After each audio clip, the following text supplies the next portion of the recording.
The movie begins with a voiceover of a man narrating and saying, "I wish I could tell you that this was still America, but I've come to realize that you can't have a country without people, and there are no people here. No, my friends, this is now the United States of Zombieland." It's amazing how quickly things can go from bad to worse. And why am I alive when everyone around me had turned to meat? It's because of my list of rules. Rule number 1 for survival in Zombieland is cardio. When the virus struck, for obvious reasons, the first one to go were the fatties. As the infection spread and chaos grew, it wasn't enough just being fast on your feet. You'd have to get a gun and learn how to use it. Which leads me to my second rule, the double tab. In those moments when you're not sure that the undead are really dead, don't get off stingy with your bullets. I mean, one more clean shot to the head. Rule number 3, beware of bathrooms. As zombie began to outnumber humans, that's when you have to cut all emotional ties. If the girls in your neighborhood are now fucked up little monsters, oh, maybe it's time to stop driving carpools. You have to focus on your own survival, which leads to rule 4, pretty basic. Fasten your seatbelts. It's gonna be a bumpy ride. That guy down there is me. I'm in Garland, Texas. That may look like zombies destroyed it, but that's actually Garland. Just 2 months, and I might be the last non-cannibal freak in the country. I may seem like an unlikely survivor with all my phobias and irritable bowel syndrome, but I had the advantage of never having any friends or close family. I survived because I played it safe and followed the rules. Another rule to surviving Zombieland: travel light. And I don't mean just luggage. I've always been kind of a loner. I avoided other people like they were zombies, even before they were zombies. Now that they are all zombies, I kind of miss people. So I'm on my way from my college dorm in Austin, Texas to Columbus, Ohio, where I'm hoping my parents are still alive, even though we were never really close. Just be nice to see a familiar face. Then the man who is narrating saw someone coming in a car, and he rides with him and he thanked him. Then the other man asked him, "What are you looking for?" The narrating man said, "Nothing, I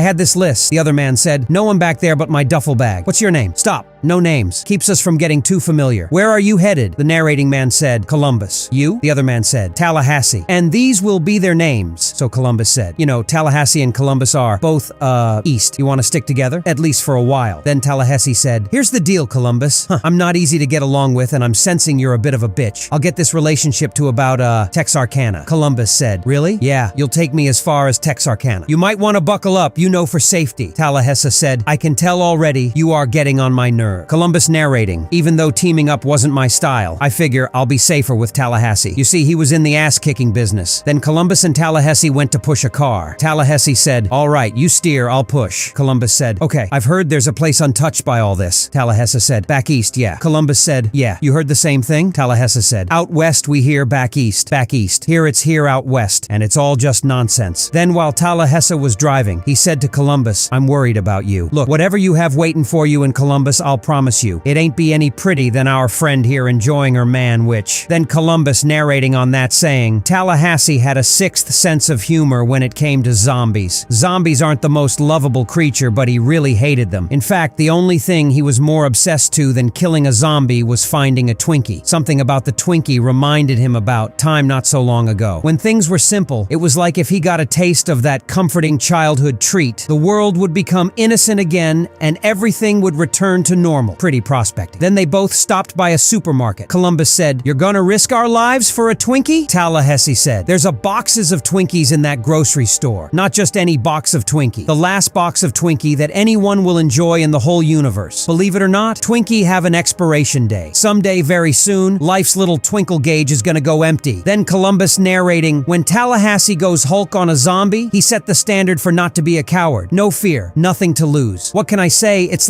like an art." Then a normal girl appeared to them, and Columbus narrating, "All I could think of was, what are the odds? Another marriageable woman to bring home to the folks." She said, "Come quick." And Columbus narrating, "Someone's ear is in danger of having hair brushed over it." Then he said to Tallahassee, "I'll catch up later." Then Columbus narrating to us, Rule 22, "When in doubt, know your way out." And when Columbus joined them, Tallahassee said to him, "They're sisters. The little one's been bit. Act normal. Try not to freak her out." And Tallahassee introduced them to each other. Columbus, "Wichita, Little Rock." Wichita said, "So you did all this for a Twinkie?" Columbus said, "Oh no, he did. I'm just kind of like a Sancho Panza character.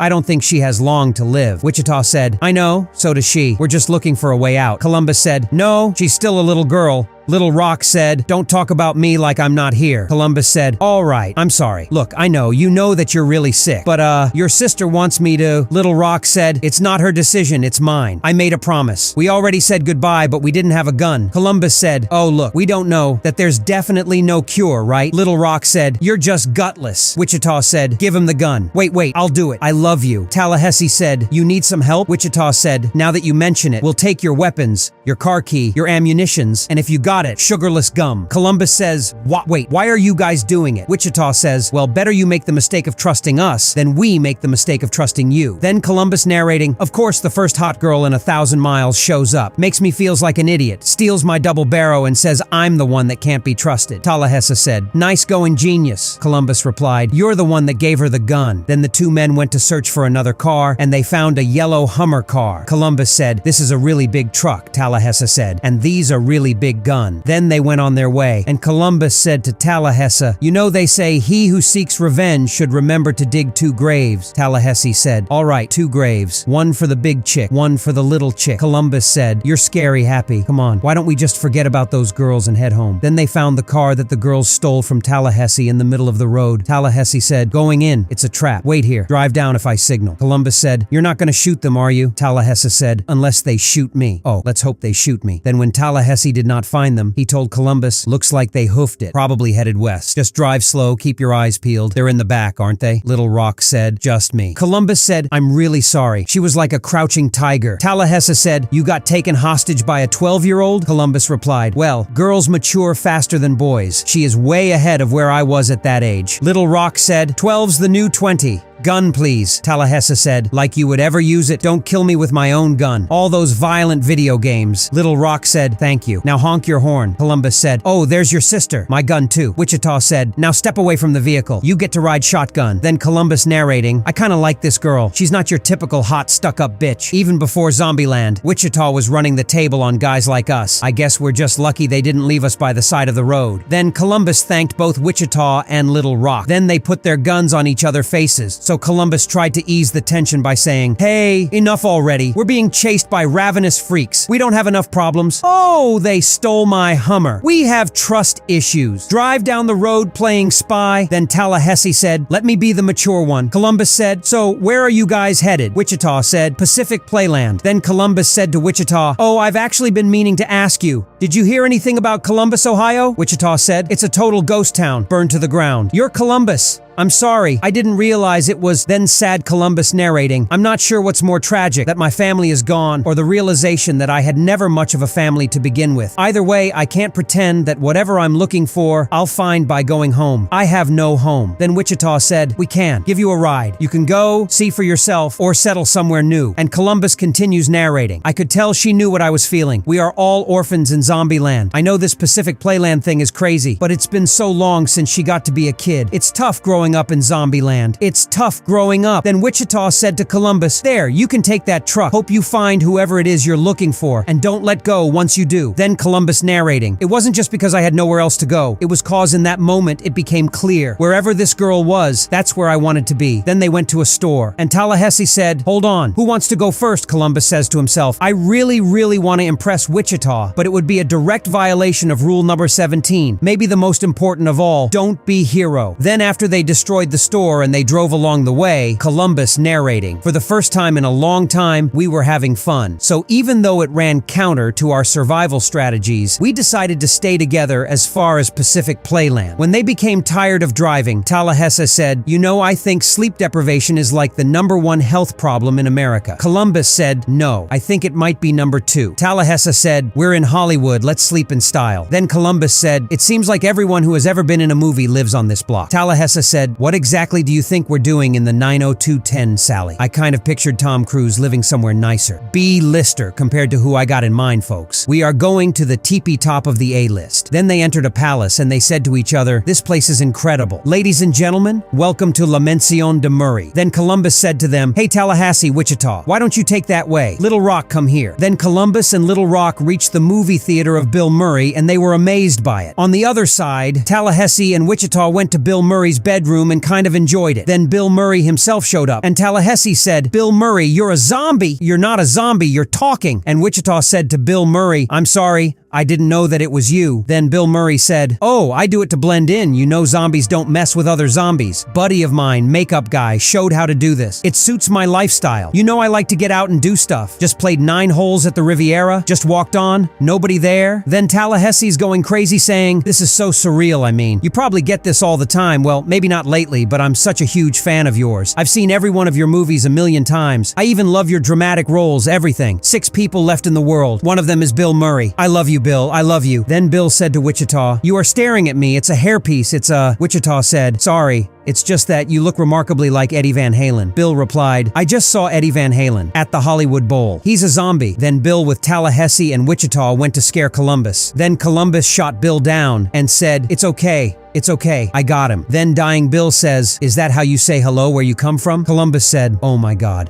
I can't believe I shot Bill Murray." Then Tallahassee said, "I don't think we're gonna be able to stitch this. Ow, that's still tender." Then Columbus said, "If it means anything now, I am so sorry. It was just instinctive. It was my bad." Then Bill said, "I was never a very good practical joker." Then after that, they were having a fun night talking with each other and chatting about Zombieland, free parking, which coincidentally is the best thing about Zombieland. Columbus said, "No, best thing about Zland, no Facebook status updates." Tallahassee said, "The best thing is no more flushing. Epic." "And worst thing?" Columbus said, "You mean other than the fact that I shot Bill Murray?" "That's easy." Tallahassee said, "Losing Bob." Columbus said, "That's his puppy." Tallahassee said, "I tell you, I never thought I could love anything like Bob. The day he was born, I just lost my mind. He had my personality, my laugh, my appetite, and it turned to be his son." Then Tallahassee continues, "We made this wallet together out of duct tape. Take away a man's son. You've truly given him nothing left to lose. I haven't cried like that since Titanic." Then Columbus and Wichita were chatting with each other, and they got along. Wichita said, "I like you, Columbus, but my sister and I are going to do whatever it takes to survive, so..." And Columbus narrating on that, "I was hoping Wichita was just playing hard to get, but I realized that she had more trust issues than I did when I woke up the next day and she was leaving." And Columbus said to Tallahassee, "You are like a giant cock-blocking robot developed in a secret government lab." Then Wichita said while driving the Hummer with her sister, "I can't believe I almost kissed him. What's our rule?" Little Rock replied, "Trust no one, just you and me." Then Wichita and Little Rock reached finally the Playland, and Wichita said to her, "You have just survived the zombie apocalypse and drove halfway across the country. Where are you gonna go?" Little Rock replied happily, "I'm going to Pacific Playland. Woo." Then we returned to Columbus, who said to himself, "This is the problem with getting attached to someone. When they leave, you just feel lost. Having Tallahassee around didn't comfort me. It just made me feel alone." Then Columbus said to Tallahassee, "I'm going after Wichita." Tallahassee said, "You ever read that book? She's just not that into you. You can't make yourself too available." Columbus replied, "I don't care. All right, I want to be with her." Tallahassee said, "Tell the ladies I said hey." Columbus said, "You know there are pictures of her in someone's wallet too." And the zombies at that time were chasing Wichita and Little Rock at the Playland. Then Columbus and Tallahassee went to save Wichita and Little Rock. And Tallahassee says, while killing zombies while driving, "My mama always told me, someday I'll be good at something. Who'd have guessed that something'd be zombie killing?" And when Wichita and Little Rock saw Columbus and Tallahassee, they said, "Look, we better start working on our apology." "Up here," Columbus said to Tallahassee. "They're up there, they're okay." Tallahassee replied,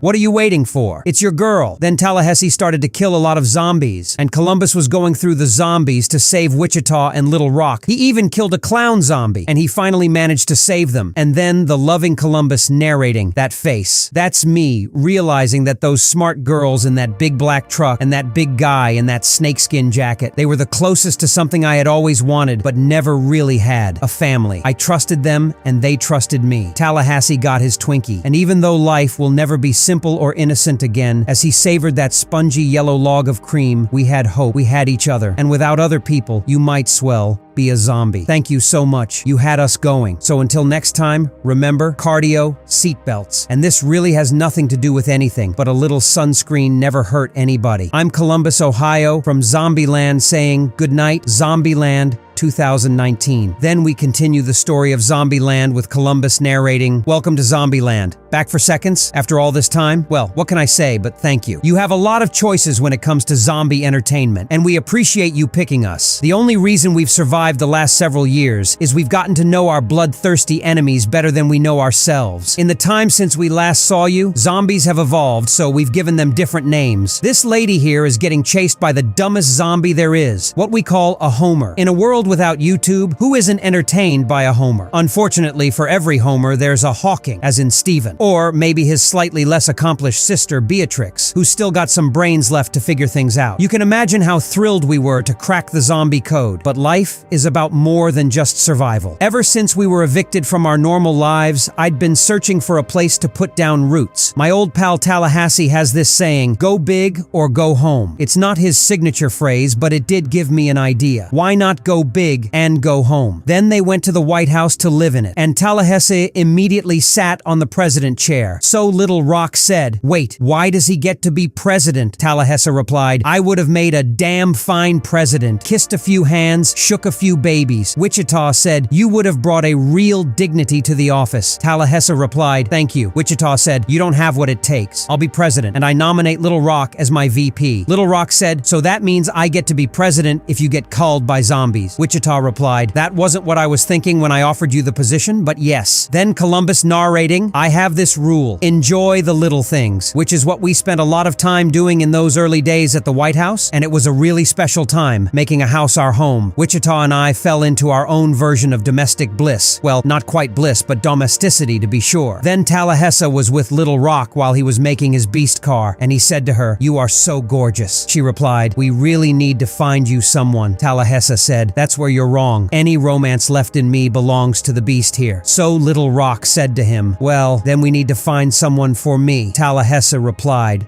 shouldn't be a problem, long as you're open to dating zombies. Little Rock said, so you're saying what? I'm never gonna find a boyfriend or get married, have a family? Tallahassee replied, we're you family, so 1 out of 3 ain't bad. And Columbus narrating on that, Little Rock had a strong desire to leave the nest. And let's just say Tallahassee wasn't the most understanding father figure. But for better or worse, we were a family. And for the first time since the virus, we were living somewhere truly safe, making every day feel like, well, like Christmas morning. And one day, Tallahassee was giving all of them gifts as if he is Santa, and when he gave Little Rock a gun, she decided to leave, saying that she will use it outside. So Columbus narrating on that, Little Rock was on the hunt all right for people her own age. And the thing is, they were out there. We just made it a point to keep our distance, which would suck if you were the one stuck in the nest. Then Wichita was worried about Little Rock, so Columbus said to her, hey, she'll be fine. Wichita said, wish she didn't remind me so much of me. Columbus said, what's wrong with you? Nothing. All right. Then he picked up a ring and said to her, I wasn't gonna do this now. Look, you always say that, like, I play it too safe, and I know we've been in like a bit of a rut lately. So I thought, what better way to spice things up than to, Wichita said, get married? Columbus said, yeah, well, I was gonna say get married. Yay! Wichita said, you know how I feel about this. We've talked about this. In my limited but absurdly painful experience, married people only do one thing, get divorced. Columbus said, I don't see us going that route. I mean, where would we find the lawyers? Wichita said, I don't know what to say. Columbus said, well, don't say anything, okay? This was my fault. I put you on the spot. Just think about it and let me know whenever you're ready. Everything will work out exactly as it's supposed to. Then when Columbus woke up, he said to Tallahassee, hey, Buttercup, what's wrong? Tallahassee said, bad news. Columbus said, today is the day that Wichita says. Tallahassee said, adios, goodbye. And Columbus read the letter Wichita left. Dear C&T, we feel about leaving. Then we see Wichita and Little Rock driving Tallahassee beast car after they stole it. And Little Rock said, he's gonna take this beast thing pretty hard. Wichita replied, well, he should learn to not get so attached. Never get attached. Remember? That was the problem with Columbus. He got too attached. Little Rock said, well, with Tallahassee, it's like Wichita interrupted her. He thinks he's my dad. Sure, but you are lucky you don't have a boyfriend. Then suddenly Little Rock told Wichita to stop as she saw someone standing in front of the car. Then Columbus narrating, while he and Tallahassee went to a mall. Wichita leaving hit me like a shotgun blast. So after weeks of feeling sorry for myself, I thought a little retail therapy might help get her off my mind. Tallahassee said to him, okay, I'm giving you one more day to mope around. This whole finding a home idea of yours has made us soft. And by us, I mean you. It's high time that we nut up and hit the road again. And by we, I mean me. That's where I belong. On my own. Lone wolf. You're welcome to tag along, Columbus said. But when they come back, we won't be here. Tallahassee said, they're never coming back. Then a woman appeared to Columbus and he thought she was a zombie. Then they introduced themselves to each other. And her name is Madison. Then she hugged him immediately and said, it's nice to touch a human. Then Tallahassee entered and Columbus said to her, don't mind me. If I can have my body, this is Tallahassee Tallahassee. This is Madison. Madison said, "Is this your dad?" Tallahassee replied, "Slightly older, better-looking friend." "You live here?" Madison said. "I live in the freezer in Pinkberry. It keeps the zombies out, though it is awfully chilly." Tallahassee said, "Do you ever consider turning it off?" Madion replied, "Couldn't find the switch anywhere. Just hoping the electricity would run out." Columbus said to her, "You know, we set up camp, like, down the road at the White House. Would you want to come hang out?" She said, "I would love that." Then when they went to the White House with Madison, Tallahassee said to Columbus, "Can we have a little summit in the Oval Office?" Then they went to the Oval Office. "You got to broom this girl. You know why she's still alive? Because zombies eat brains, and she ain't got any, all right? It doesn't matter because I'm hitting the road come sunup." Then Madison interrupted them and said to Columbus, "Could you maybe give me a tour?" Then after some time, both Columbus and Tallahassee heard noise, and they met on the hallway. And when they reached the ground floor, they found Wichita. She said, "Honey, I'm home." Columbus said, "Oh my God, you're back." Wichita said, "I'm not staying. I came to get weapons. Little Rock's gone." Then she continued, "It was great. It felt so good to be on the move again." Columbus said, "We've been having a really good time here too, together." Wichita said, "We picked up someone new, just a boy. He's a couple years older than Little Rock, and he's from Berkeley. He plays the guitar, and he's a pacifist. He has survived on a strict policy of conflict avoidance, like Gandhi." And Wichita was telling Columbus and Tallahassee that Little Rock was sitting with this new boy called Nazmati. And she asked him, "Hey, have you ever heard of this place, Graceland? I've just always wanted to go there." And Wichita continues, "I was adamant it was a dumb idea, so I did what I never do with her. I told her no. You can guess what happened next. She left a note and then she hit the road. I'm so worried, you guys. They're traveling all that way, and all they have is a guitar." Columbus added, "Yeah, with no intention of ever swinging it at anything. You know, because he's a hippie." Tallahassee said, "She's supposed to be calling the dead, not following them." Wichita said, "Berkeley told us about this new kind of zombie that's stronger and faster and deadlier and better adapted to the hunt." Columbus said, "I'm sorry, but that sounds totally made up. If you want us to come with you, just ask us." Wichita replied, "Honestly, I just came back for guns and ammunition." Columbus said, "Yeah, she's not a kid, but I don't know, it sounds like she needs us." Tallahassee said, "Whatever, we're gonna go get her. We ride at dawn. Once she's safe, I'm going my own way." Then Madison appeared saying, "Columbus, you coming back to the bed?" And Wichita became shocked. Then they took Madison with them to save Little Rock. Then they went to steal a bus, and they fought some zombies during taking the bus. And one of the zombies was not dying easily, so Columbus narrated this. "This was our first T-800, named for the Terminator itself. T-800s were a mutated strain of zombie, stronger, deadlier, and harder to cull. They were the apex predator, top of the food chain, single-minded and relentless like their namesake. Once they locked onto a target, T-800s stopped at nothing to devour their prey. Seeing that T-800 firsthand was all the more worrisome, knowing that Little Rock was out there with nothing but a hippie and a guitar. Then they rode the bus, and Tallahassee started to drive it. Then the bus wheels are punctured after few meters, and they took the car again. And while they were driving the car, Madison had some allergic reactions. Wichita said, "You're gonna want to pull through." Columbus said, "Maybe she will pull through." Wichita said, "You are the one who says, don't take chances." Tallahassee said, "So who wants, do the honors? I mean, personally, I wouldn't mind, but I don't want you guys calling me selfish." Columbus replied, "She's a living being." Wichita said, "Look, I know you guys are in love or whatever, but in 2 minutes, she's gonna become a zombie, not a velociraptor, and it's the right thing to do." Then Columbus said to himself, "They say when something bad happens, you have 3 choices. Let it define you, destroy you, or strengthen you." Then he went to shoot her. Then he returned, and they got back on the road again. Then they reached Graceland, and Columbus said to sleeping Tallahassee, "Hey little buddy, don't be cruel to me for waking you up, but we're here." Then Tallahassee said, "Every choice I've ever made in my life has been leading me to this moment right here, right now, 3764 Elvis Presley Boulevard. I feel like a 1954 teeny bopper, and here comes no Graceland, no beast." Wichita added, "No Little Rock." Tallahassee said, "Am I not allowed one little break in this world?" Wichita said, "You're not the only one that's upset." Tallahassee said, "Just drive, get away from here." And Columbus narrating on that, Graceland was a pile of rubble. Little Rock was still missing, and we were unsure of our next move. But sometimes you just have to follow the signs. Then they reached a place called Hound Dog Hotel, and they found the beast car parking outside. When they entered the place, Tallahassee said, "Wow, for a place that ain't Graceland, it sure looks a hell of a lot like Graceland." Wichita said, "Here's the idea. We'll split up. I'll go this way. I should talk to her. I'm her sister. You guys stay here." Then a woman appeared and put the gun in the face of Tallahassee, and they introduced their names to each other. She is called Nevada. Then Nevada Nevada said, "Now what are you doing in the Hound Dog?" Tallahassee said, "I got a thing for the king." Then Columbus and Wichita came and Nevada was about to shoot them, but Tallahassee said, "No, don't shoot my friends." Nevada said, "Anybody else in here with you?" Tallahassee said, "No, just us." Wichita said, "You live here?" Nevada replied, "Yeah." Wichita said, "So that car out front, the girl who was driving it, is she?" Nevada interrupted, "Gone. She and that poser peace lover of hers took off a few days ago, and trust me, they shouldn't have. It's not safe out there." Tallahassee said, "Why didn't they take the beast?" Nevada replied, "He said it was too establishment." Wichita said, "The girl that was here before, did she say where she was going?" Nevada replied, "No, but that idiot Berkeley wouldn't shut up about it." Then we see Nazmate says to Little Rock, "Babylon is a commune, safe haven, protected on all sides, completely pacifist, no guns or violence of any kind. A lot of young people too, you know. Generation Z living in peace and harmony." Little Rock said, "It sounds cool." Nazmate said, "I know you had your heart set on this Graceland, but this is mucho better." Then Nazmate and Little Rock reached Babylon and he said, "This is Babylon." She said, "Oh, like those ancient hanging gardens of Babylon." Nazmate replied, No, it's named for that cool David Gray song. Man, I wish I'd written that one." Then the guard woman there said, "No guns allowed is our one rule." Nazmate said to Little Rock, "Hand them over." Then the guy in Babylon who took the gun said, "We're gonna melt your guns here and give you a pendant. Once we're done, we'll take you up to the rooftop. I hope you like stairs." Then they gave Little Rock a necklace and said, "Welcome to Babylon." Then Columbus and Tallahassee and Wichita said goodbye to Nevada and they rode their car on their way to Babylon to save Little Rock. And suddenly, they found Madison is driving alongside them as she is still alive because Columbus did not shoot her, and she joined them in their car and told them that the signs were allergy from nuts. Arriving in Babylon, the group give up their weapons and find Little Rock and Berkeley. As Tallahassee departs, he sees a horde of T-800s drawn to the commune's fireworks and devises a plan to kill them. Using exploding biodiesel, he tells the commune, armed with barricade shields, to corral the zombies off of a nearby skyscraper with himself as the bait. With the exploding biodiesel ineffective, the commune is overwhelmed until Nevada arrives in huge truck, rescuing them. They take out several zombies, causing the vehicle to roll over. Escaping to the skyscraper, they corral the zombies off the roof. Tallahassee uses a construction crane hook to dangle out of reach, but a zombie seizes his leg as it falls. Using a gun previously gifted to her by Tallahassee, Little Rock shoots the zombie and rescues him. The group then reconcile. Wichita accepts Columbus's proposal, while Madison and Berkeley get together, as do Nevada and Tallahassee. The original quartet, including Nevada, then depart Babylon.